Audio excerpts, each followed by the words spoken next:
नमस्कार दोस्तों।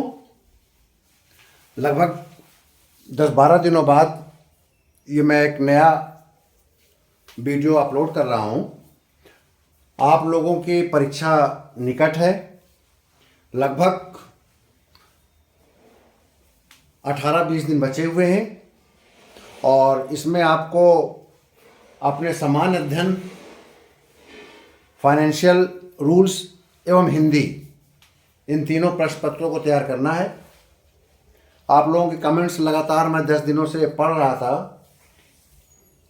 आप लोग चाह रहे थे कि वीडियो कंटिन्यू किया जाए क्योंकि अब परीक्षा नज़दीक है। इस समय आपको मोटिवेशन की ज़रूरत है।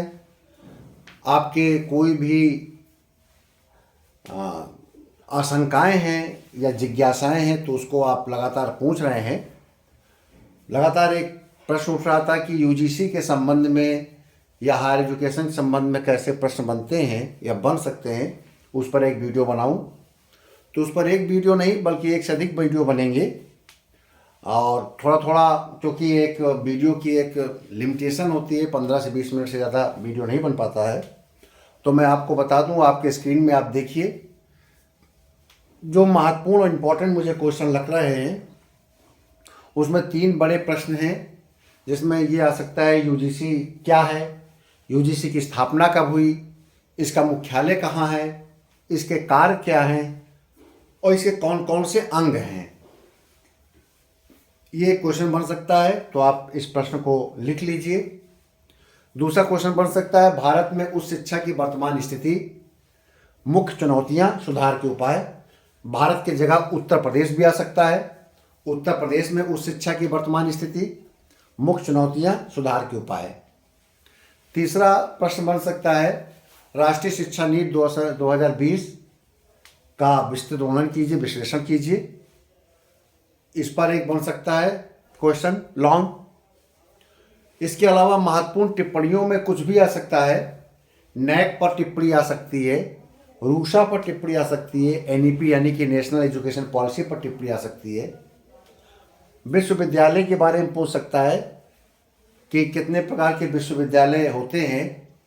तो मैंने नीचे लिख दिया है 7 प्रकार के विश्वविद्यालय हैं। समानता या 5 प्रकार के होते हैं, छठा 7वां भी उसमें आप जोड़ लीजिएगा क्योंकि सब ऑटोनमस बॉडी होती है। विश्वविद्यालय की इनको वर्किंग का अधिकार दिया जाता है। अगला आता है कि एब्रीविएशन से पूछ सकता है UGC, university grant commission, AICTE, all India council for technical education, NTA, national testing agency, NET, national eligibility test, NIRF, national institutional ranking framework, HEI, higher education institution, RUSA, राष्ट्रीय उच्चतर शिक्षा अभियान, स्वयं, study web of active learning for youth aspiring minds, स्वयं एक portal है UGC में। Mock, MOOC, इसका फुल फॉर्म है massive open online courses. ICSSR, Indian council of social science research. इनफ्लिवनेट, तो INF से बन गया इंफॉर्मेशन और LIB से बन गया लाइब्रेरी और network centre.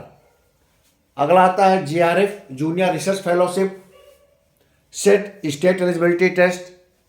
IISc, Indian institute of sciences. CUET, common university entrance test. NAD, national academic depository. HEFA, higher education financing agency. इस प्रकार के एब्रीविएशन आ सकता है, तो आप इनको याद करिएगा।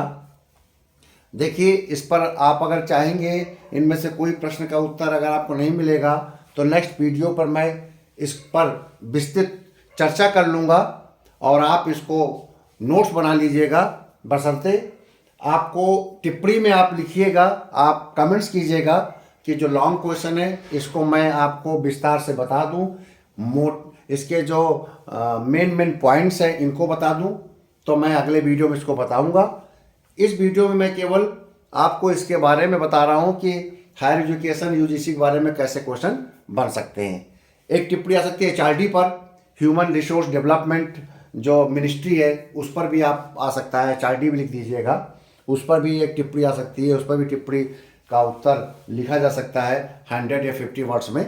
तो आपको अगर ज़रूरत हो तो आप जितने अधिक से अधिक कमेंट्स करेंगे कि आप हमको इसके बारे में यूजीसी के मुख्यालय कार्य उसके अंग विस्तार से बताइए, या हायर एजुकेशन के बारे में विस्तार से बताइए, न्यू एजुकेशन पॉलिसी जो भाई उस पर विस्तार से बताइए, भारत में शिक्षा की वर्तमान स्थिति कैसी है इस पर बताइए, विश्वविद्यालय के बारे में बताइए, तो मैं अगले वीडियो में इस पर चर्चा करूँगा।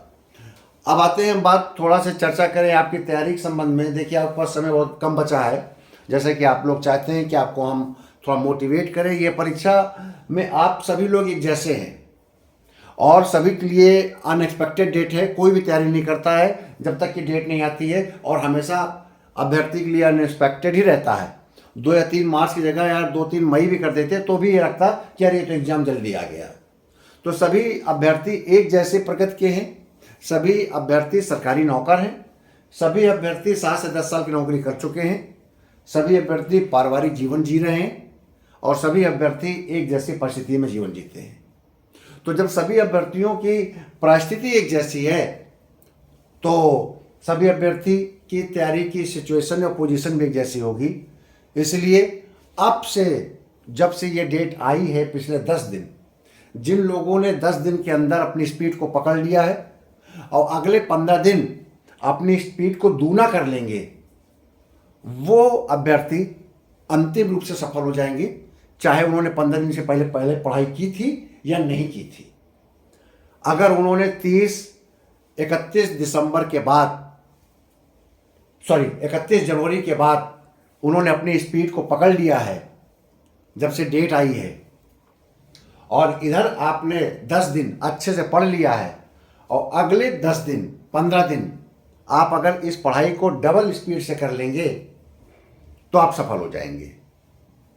आप अपने पढ़ाई को 8 से 10 घंटे के बीच में निर्धारित कर लीजिए। ये मान के चलिए अगले 20 दिन आप सामान्य जीवन से कट गए हैं। आपको न किसी शादी ब्याह में जाना है, न आपको विशेष आकस्मिकता को छोड़कर रूटीन के कामों को आपको इग्नोर कर देने हैं। परिवार अन्य कामों को जो कि आकस्मिकता ना हो उनको पेंडिंग कर देना है 3 मार्च तक। अगर आप ऐसा कर लेते हैं, शासकीय सेवा में जो अति महत्वपूर्ण काम हैं उनको आप जल्दी जल्दी निपटा कर आप अपने पढ़ाई के समय को काम करते समय भी निकाल सकते हैं, क्योंकि वो पढ़ाई का समय जो आप ऑफिस में रहते हुए करेंगे वो सरकारी काम है। अगर उस समय बैठकर आप फाइनेंशियल हैंडबुक को पढ़ रहे हैं, वित्तीय नियमों को पढ़ रहे हैं, तो आप निजी काम नहीं कर रहे हैं बल्कि आप सरकारी ही काम कर रहे हैं, क्योंकि उससे आपके जो सरकारी सेवा है उसमें भी आपका ज्ञान बढ़ोतरी होगा। उस समय आप अगर पत्रों को पढ़ रहे हैं, पत्राचार कैसे करना चाहिए, पत्रों को लिख रहे हैं, स्पेसिमेन बना रहे हैं, विभिन्न प्रकार के पत्रों के बीच में तुलना कर रहे हैं, तो वो आप सरकारी काम में भी इन्वॉल्व हैं। और अन्य जो आप चाय पीकर लोगों के साथ बैठकर गप सड़क लगाकर घंटा घंटा 1-2 घंटे कार्यालय के बाहर टहल कर जो समय बर्बाद करते हैं वो आप समय बर्बाद ना करें। तो लगभग आप 2 से 3 घंटे ऑफिस के दौरान हिंदी और वित्तीय नियमों को पढ़ें। आप कम से कम 3 से 4 घंटे अर्ली मॉर्निंग उठकर सुबह 4 बजे से 8 बजे तक सामान्य अध्ययन, जीके, इनको रिवीजन करें। शाम को जब आप घर पहुंचते हैं तब आप कम से कम 2 घंटे, आप रात 10 बजे तक कम से कम 2 घंटे आप पढ़ाई कर लें। 6 से लेकर 10 बजे के बीच में 4 घंटे होते हैं, 2 घंटे आप घर के कामों को दे दें और 2 घंटे आप पढ़ाई कर लें तो कोई दिक्कत नहीं है, सब लोग सहयोग करते हैं। मैंने तो अपने जीवन में देखा है, 10-10, 12-12 घंटे मैंने पारिवारिक जीवन के साथ साथ पढ़ाई किया है, और बहुत इजीली किया है, बिना किसी दबाव के, बिना किसी तनाव के, परिवार के पूरे सहयोग से। तो अगर मैं 10 घंटे 12 घंटे पारिवारिक जीवन में पढ़ाई कर सकता हूँ, आप लोगों के लिए वीडियो बना सकता हूँ, तो आप लोग भी काम कर सकते हैं। तो आप कम से कम 8 घंटे का टाइम टेबल बना लीजिए। 4 घंटे अर्ली मॉर्निंग सुबह 4 बजे से लेकर 8 बजे तक, फिर 2 घंटे से 3 घंटे ऑफिस में आप अपने लंच के टाइम को कट कर दीजिए, आप गॉसिप को कट कर दीजिए, आप या तो काम करिए या पढ़िए, या तो काम करिए या पढ़िए, पर 20 दिन आपको ऑफिस में ही करना है। अगर आप फील्ड के जॉब में हैं, कहीं बाहर जाना पड़ता है, कार से जा रहे हैं, किसी पब्लिक ट्रांसपोर्ट से जा रहे हैं, तो आप केवल पढ़िए। आप आते जाते यात्रा कर रहे हैं, ट्रेन में यात्रा कर रहे हैं, बस में यात्रा कर रहे हैं, तो आपके पास एक हिंदी की किताब हो, आपका पत्राचार की किताब हो, निबंध किताब, उसको पढ़िए। नहीं तो मेरा वीडियो है, तो आप मेरे वीडियो को, फाइनेंस के वीडियो को, पॉलिटी के वीडियो को, कॉन्स्टिट्यूशन के वीडियो को सुनिए। लगातार अगर आप ये 8 से 10 घंटे के बीच में डेली पढ़ाई करेंगे और राइटिंग प्रैक्टिस करेंगे, आप ऑफिस में बैठे हैं, आप फाइनेंशियल रूल्स को राइटिंग प्रैक्टिस करिए, लास्ट ईयर के पेपर को निकालिए, उनको सॉल्व करिए। आप एक कोई भी पत्र लिखिए, अर्थशास्त्रीय पत्र लिखिए, विज्ञप्ति लिखिए, कार्यालय ज्ञाप लिखिए, या ऑफिस में बैठ के काम करिए, क्योंकि यह तो आप सरकारी काम करते करते हैं। आप निकाल के देखिए कैसे कैसे पत्र आपके कार्यालय में लिखे जा रहे हैं, उनकी आप अंतर देखिए। आप पत्रों के बीच में अंतर को पढ़िए, शासकीय पत्र और अशासकीय पत्र में क्या अंतर है, कार्यालय ज्ञाप विज्ञप्ति में क्या अंतर है, प्रेस नोट किसे कहते हैं, अशासकीय पत्र और सामान्य पत्र में क्या अंतर है।